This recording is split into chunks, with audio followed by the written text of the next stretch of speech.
Baik, mari saudara-saudara kita buka firman Tuhan di dalam Matius pasal 26. Matius pasal 26 ayat 14 hingga ayat 16.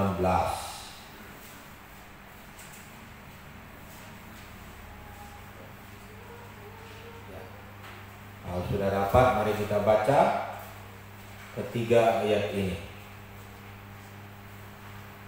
Sudah? Ya, kalau sudah, mari kita baca bergantian ayat firman Tuhan ini. Judulnya Yudas mengkhianati Yesus. Kemudian pergilah seorang dari ke-12 murid itu yang bernama Yudas Iskariot kepada imam-imam kepala.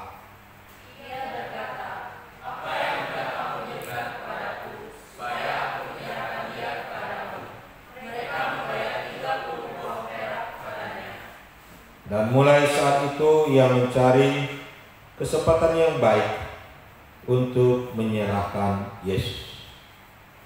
Saudara-saudara, hari ini kita belajar tentang air susu dibalas dengan air tuba.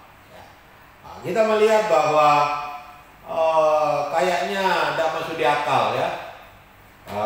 Murid Yesus, seorang yang bernama Yudas Iskariot itu menjadi pengkhianat dan menyerahkan Yesus untuk disalibkan. Apa yang menyebabkan Yudas Iskariot menyerahkan Yesus dan berkhianat di dalamnya? Apa penyebabnya?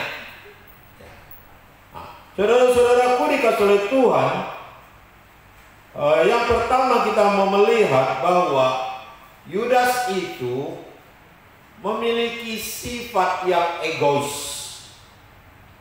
Sifat yang egois inilah yang membuat dia mengkhianat pada Yesus. Saudara-saudaraku dikasih oleh Tuhan, dia hanya memikirkan kepentingan dirinya. Dia hanya memikirkan kehidupannya tanpa dia memikirkan kepentingan Tuhan. Mungkin waktu dia mau mengkhianati Yesus, di dalam pikirannya adalah dia hanya memikirkan keenakan dirinya, kenyamanan dirinya. Mungkin dia juga cemburu dengan Tuhan Yesus. Karena ketika Tuhan Yesus diurapi di Betania dengan minyak yang mahal, dia mulai merasa dengki, merasa tidak enak dan tidak nyaman. Karena minyak itu dituangkan dengan harga yang mahal itu, dan dia tidak mendapatkan apa-apa di dalamnya. Jadi dia hanya memikirkan kepentingan dirinya sendiri. Ya, seseorang yang egois, ketika melihat seseorang itu dihormati, seseorang itu mendapatkan sesuatu yang baik, maka dia akan menjadi sakit hati. Ya, seorang yang egois itu seperti, mungkin orang itu tidak pernah mengganggu dia, mungkin orang itu tidak pernah menyakiti dia, tapi ketika dia melihat orang itu enak, nyaman, menikmati, ya berhasil dan sebagainya, dia merasa tidak enak dan tidak nyaman. Dia merasa marah kepada orang itu sendiri. Ya, saya tidak tahu kalau saudara-saudara misalnya melihat teman saudara-saudara berhasil, ya punya motor, punya cewek cantik, ya, lalu lewat di depan saudara-saudara, mungkin apa yang timbul di hati kita? Senang, cemburu, marah, sakit hati. Makanya kadang-kadang kalau lihat orang kaya, orang mulai tanya, ini duitnya datang dari mana? Wah, ini jangan-jangan ini korupsi, ya kan? Lihat cewek, dia bawa cewek cantik, lalu mulai berpikir, ini pasti hasil minyak nyong-nyong, ya kan? Nah, ini pasti hasil rayuan gombal, ya kan? Ya, kalau dia berhasil, kita mulai cari celah-celah yang bisa menjatuhkan dia. Ini adalah sifat-sifat egois yang ada di dalam diri manusia dan yang ada di dalam diri Yudas Iskariot. Ketika Yesus diurapi di Betania oleh seorang perempuan, dia mulai iri hati dengki. Mungkin ketika Yesus mengadakan mujizat pun, mungkin dia juga iri hati dan dengki. Karena dia merasa, kenapa saya tidak bisa, kenapa bukan saya yang ini yang diurapi dan sebagainya. Dia mulai iri hati. Ini karena dia egois, memikirkan kepentingan dirinya sendiri. Ya. Yesus baik dengan dia. Yesus tidak jahat dengan dia, tetapi dia sepertinya marah karena di ayat ke-14 dikatakan kemudian pergilah. Ya. Ini dari peristiwa Yesus diurapi, gitu. Dia egois, dia tidak memikirkan kepentingan Yesus, tapi dia memikirkan kepentingan dirinya sendiri. Dia tidak memandang kalau dia berada di pihak Yesus bagaimana. Dia tidak memandang dari pihak Tuhan, tapi dia selalu memandang dari pihak dirinya sendiri. Orang yang egois adalah selalu menilai sesuatu dari dirinya sendiri menilai. Bagaimana saya menilai? Bagaimana saya menilai? Dia tidak pernah menilai bagaimana kalau saya menjadi orang itu. Bagaimana saya memandang dari pihak orang itu. Gitu. Ya kan? Misalnya kita lihat orang miskin yang mungkin berada di kolong jembatan, yang rumahnya dari kardus. Ya kan? Kalau dari pihak kita yang menilai, dari pihak keegoisan kita akan berkata, ya itulah gara-gara kalian ini pemalas, ya itulah gara-gara takdir Tuhan, gitu ya. Iya, memang kalian mungkin ini keturunan orang apa? Keturunan orang berdosa, ya mungkin ini kutub dosa dan sebagainya. Nah, tetapi jika kita berada di pihak mereka, kita menilai dengan pihak mereka, dari pihak mereka, kita akan merasa, aduh, betapa menyedihkan ketika berada di rumah kardus. Kalau hujan turun, itu air menetes masuk. Bagaimana ketika berada di dalam rumah kardus, pengap, ya kan? Pengap, tidak nyaman, ya kan? Bisa ada kecoa, ya kan? Kecoa datang bisa lari tunggang langgang kalau simu di dalamnya, ya, ya kan? Lalu kalau kardus itu, bagaimana kardus itu berbau, ya kan? Ya, enggak enak kan, baunya kan enggak enak kan, pesing mungkin, ya, kena air, pesing dan sebagainya, enggak enak, tidak nyaman, pengap, tidak nyaman. Mungkin juga kalau air datang bisa bocor dan sebagainya. Kalau kita berada di pihak mereka, bagaimana? Nah, ini adalah pikiran yang tidak egois. Tetapi kalau pikiran yang egois selalu mulai dari diri kita. Kita yang menghakimi mereka. Kita yang menghakimi mereka. Bagaimana jika kita menjadi mereka? Sama kita dengan Tuhan. Adakah kita memikirkan sesuatu itu selalu dari diri kita? Tidak pernah memikirkan dari pihak Tuhan. Bagaimana seandainya saya berada di pihak Tuhan? Ya kan? Kalau saya berada di pihak Tuhan bagaimana? Karena kita seenak perut berbuat dosa. Ketika kita berbuat dosa, yang penting saya senang, yang penting saya enjoy, yang penting saya bisa mendapatkan kenikmatan, kenyamanan.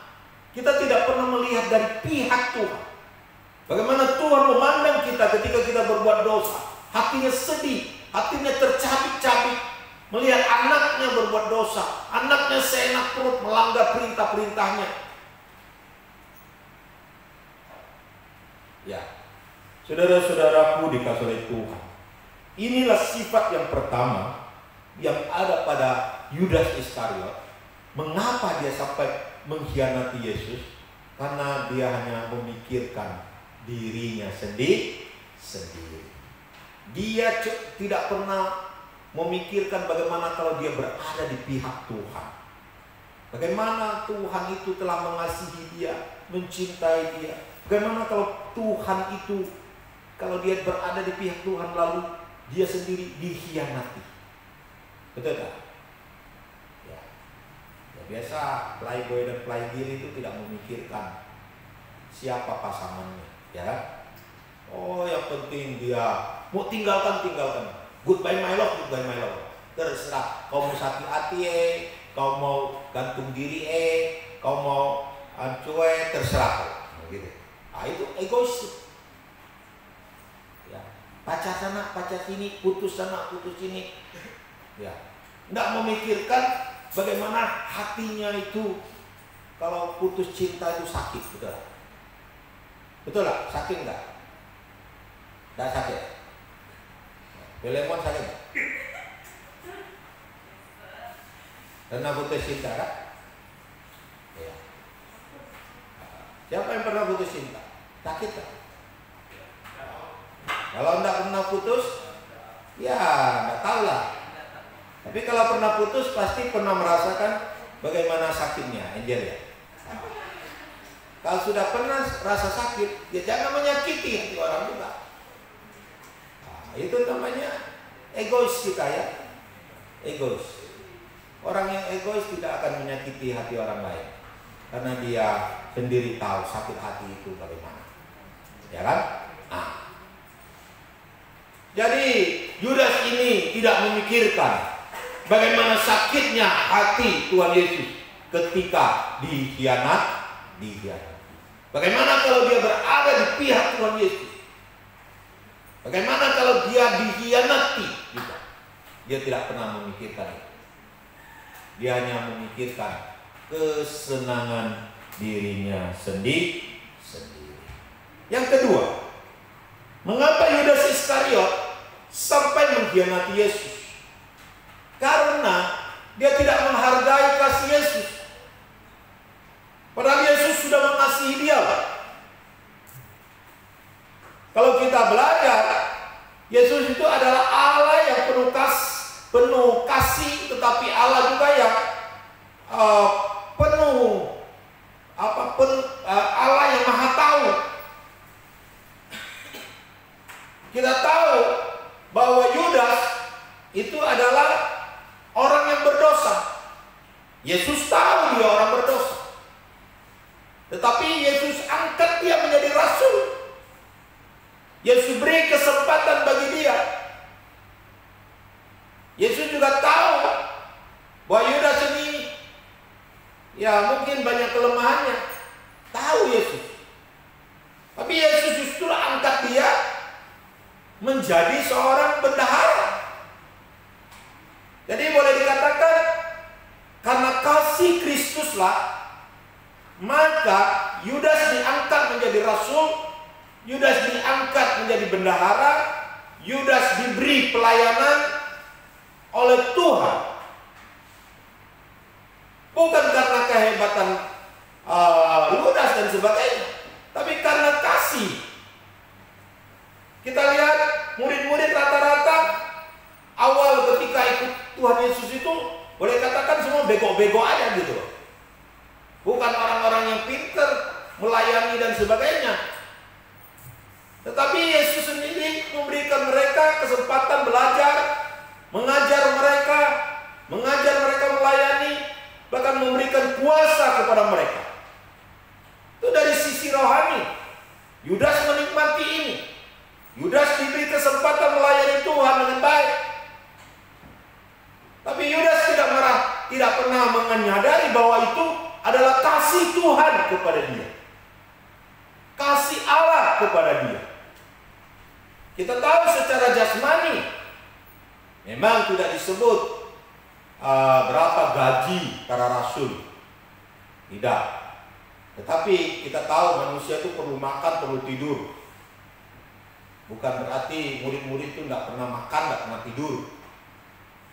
Kita tahu ketika 5 roti 2 ikan itu membuktikan bahwa mereka juga makan. Nah, ketika Yesus tidur juga mereka capek. Ya, ketika bayar itu pajak ke Kaisar, nah, yang memancing ikan itu juga memerlukan duit. Berarti ke-12 murid ini memerlukan makan, tidur, memerlukan duit, memerlukan kebutuhan juga, sama seperti manusia biasa. Selama 3 tahun lebih, ya lebih tidak tahu, karena ini sudah dekat penyaliban Yesus. Anggaplah 3 tahun. Siapa yang membiayai makan tidur Yudas kalau bukan Yesus? Apakah Yudas pergi bekerja? Enggak. Yudas hanya menyertai Yesus kemana saja Yesus pergi. Ya, Yesus yang membiayai mereka. Uang dari mana? Tentu dari pelayanan-pelayanan yang ada. Persembahan-persembahan dari ibu-ibu dan seterusnya. Ya. Tapi pemberian pelayanan secara jasmani ini tidak dipandang oleh Yudas sebagai kasih Tuhan. Tidak menganggap itu adalah kasih Tuhan. Ya. Secara rohani sudah dikasih. Orang berdosa diangkat menjadi rasul, dipercayakan pelayanan, diberikan kuasa, diberikan firman, diberikan segala. Yesus tidak pernah membeda-bedakan murid. Dalam pengajaran, dalam pemberian kuasa sama. Makan minum semua sama. Tapi Yudas tidak pernah menganggap itu sebagai belas kasih Tuhan. Kasih Tuhan kepadanya.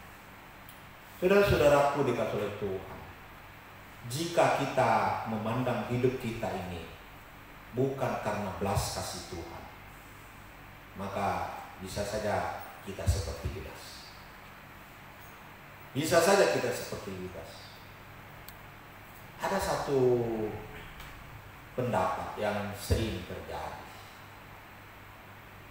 bahwa Tuhan sebenarnya bukan mengasihi kita, tapi Tuhan melaksanakan kewajibannya kepada kita. Karena kita adalah anaknya, maka dia wajib memberkati kita, wajib melindungi kita, wajib memberikan segala sesuatu bagi kita karena kita anaknya. Kalau pendapat ini terus berkumandang seperti itu dan terus dilaksanakan, maka ketika Allah tidak memberikan itu, maka kita akan marah. Kita akan berkata, Allah itu salah, Allah itu tidak benar, Yesus itu telah salah, tidak benar dan sebagainya. Karena kita memandang itu semua adalah sebuah kewajiban Tuhan. Saudara-saudaraku dikasihi oleh Tuhan, Allah mengasihi kita itu bukan kewajiban Allah. Amin. Tapi karena kasih Allah yang besar kepada kita, maka Dia memberkati kita, menolong kita, memelihara kita, melindungi kita, karena Dia mengasihi kita. Amin. Jadi kalau mengasihi itu apakah kewajiban? Apakah itu sama dengan kewajiban?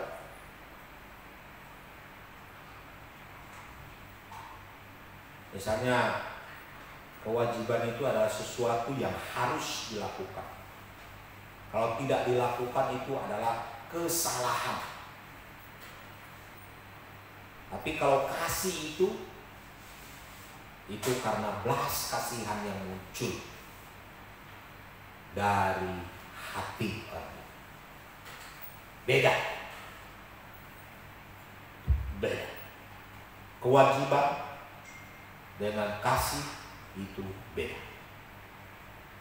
Amin? Beda. Sama misalnya kita punya anak.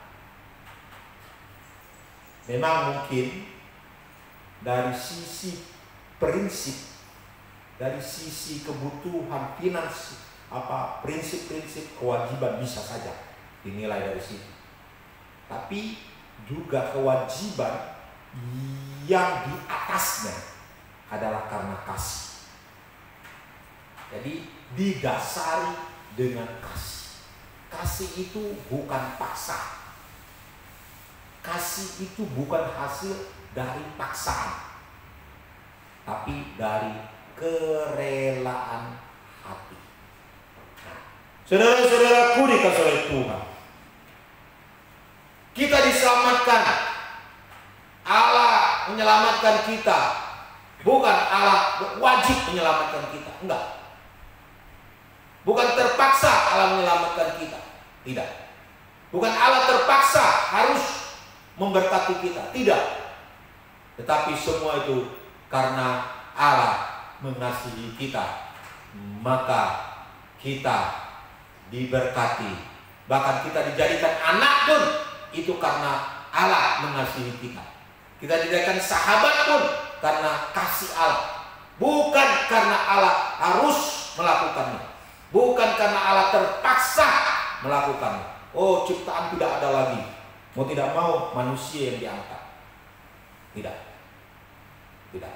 Tapi itu karena belas kasihan Tuhan bagi kita. Beri semangat dulu. Jadi saudara-saudara, apapun di dalam hidup kita sebagai orang percaya yang kita terima itu karena Allah mengasihi kita. Kita sebenarnya tidak layak. Tidak ada sedikit pun kelayakan kita menerima apapun dari Tuhan. Tapi karena Allah mengasihi kita, maka Dia memberkati hidup kita. Ini harus kita sadari terus. Hidup ini karena kasih Allah. Yang ketiga terakhir. Yang terakhir adalah mengapa Yudas mengkhianati Yesus? Karena dia lebih mengutamakan kenikmatan daripada Yesus itu sendiri. Atau dia lebih mengutamakan uang. Karena ketika dia datang kepada para imam, dia katakan, apa yang hendak kamu berikan kepadaku supaya aku menyerahkan dia? Jadi sebenarnya permintaannya bukan hanya uang atau berbentuk uang, tapi berbentuk mungkin yang lain juga nggak masalah. Nggak masalah bentuk yang lain juga, mungkin jabatan misalnya, mungkin perempuan misalnya, atau kenikmatan yang lain. Tidak harus uang. Tapi para imam memberikan dia uang. Lalu mereka membayar 30 uang perak kepadanya. Sebenarnya uang 30 perak itu berapa duit sih sebenarnya?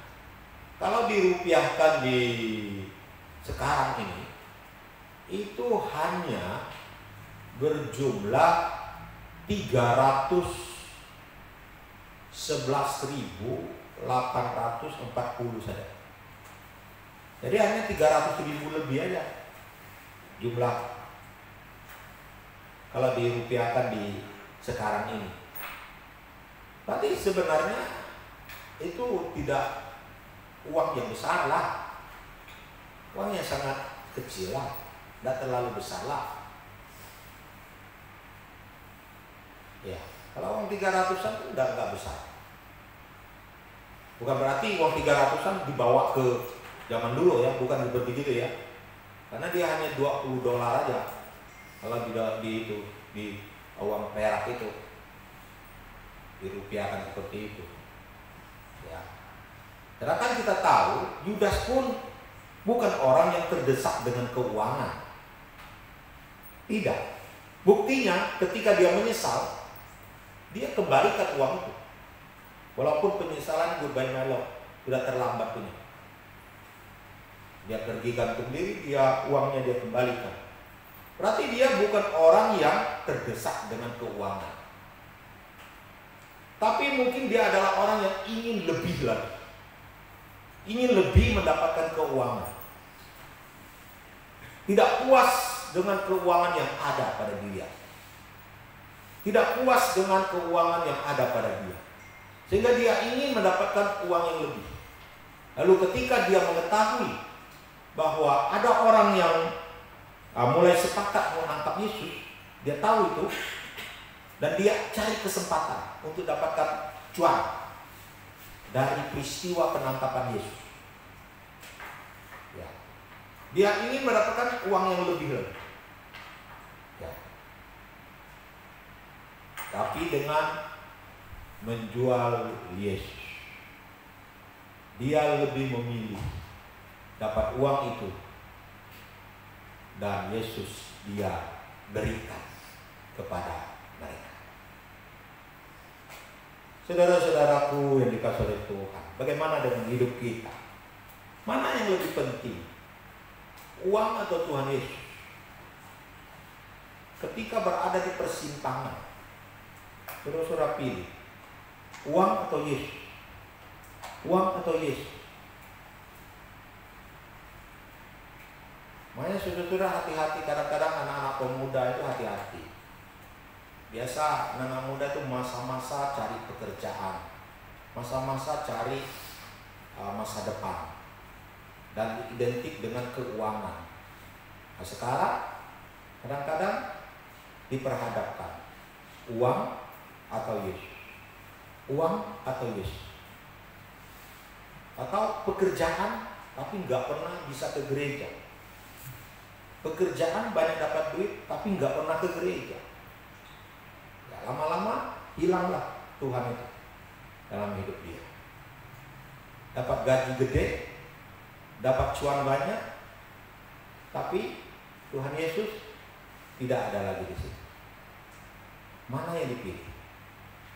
Ya, kita tahu Yudas memilih uang lebih daripada Tuhan Yesus. Dia rela tinggalkan Tuhan Yesus daripada dia dapat uang lebih banyak dan dia tinggalkan Tuhan Yesus dalam hidupnya.